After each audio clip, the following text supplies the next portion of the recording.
আসসালামু আলাইকুম সবাইকে ওয়েলকাম করছি যুবরাজ খান আবির। আশা করি সবাই বেশ ভালো আছেন। 2025 সালে ব্যালন ড'র লিস্টের নমিনেট কারা কারা হয়েছে তাদের নাম প্রকাশ করা হলো। ইয়াসিন ট্রফি কারা পাবে তাদের নাম প্রকাশ করা হলো। নারী ব্যালন ড'র কে পেতে পারে তাদেরও লিস্ট দেওয়া হয়েছে।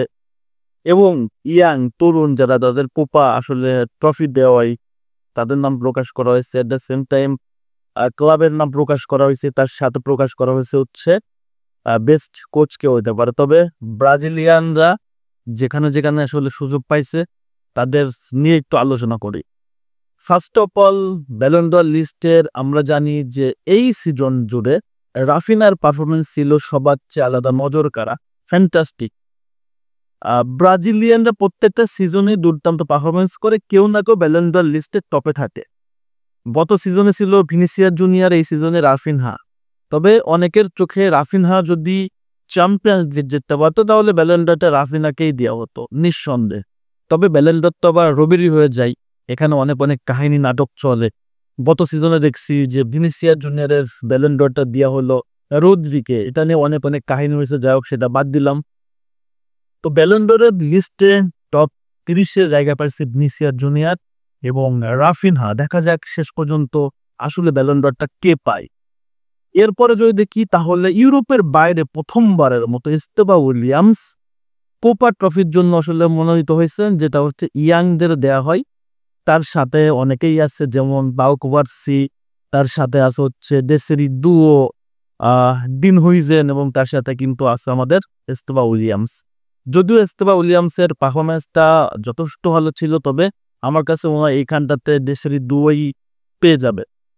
এরপরে নারী ব্যালন ড'র লিস্ট অনেকদিন পর ব্রাজিলিয়ান মার্তা আবার ডুবে গেছে।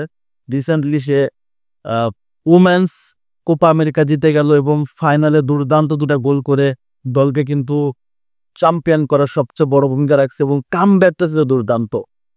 মার্তা টোটাল অনেকগুলো ব্যালন ড'র পাইছে, 5টা প্লাস, এবং এবারও সেই সম্ভাবনাটাও আছে। দেখা যাক কি হয়।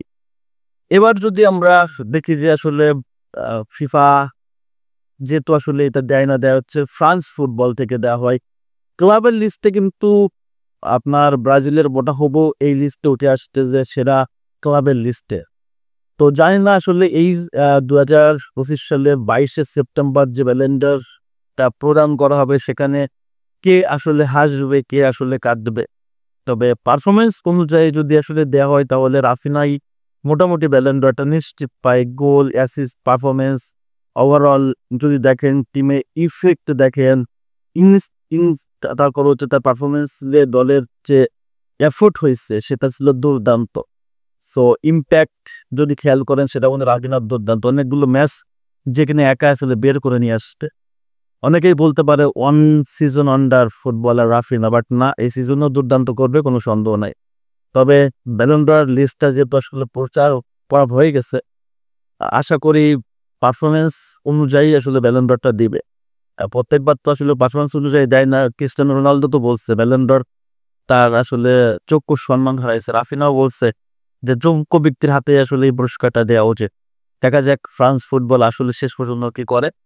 এটা হচ্ছে ব্রাজিলিয়ানদের যারা যারা এই যে টপ লিস্টে সুযোগ পাইছে তাদের নিয়ে আলোচনা করলাম। আপনাদের কাছে কি মনে হয় আসলে ব্যালন ড'রটা কে পেতে পারে? অবশ্যই কমেন্টস করবেন। এবং এস্তেবা উইলিয়ামের কি কোপা ট্রফি জেতার সম্ভাবনা আছে কিনা? বাট আমার কাছে মনে হয় যে এটা পাবে হচ্ছে আপনার দেশের দুও। ও আপনাদের মতামত অবশ্যই কমেন্টস করবেন। ধন্যবাদ সবাইকে।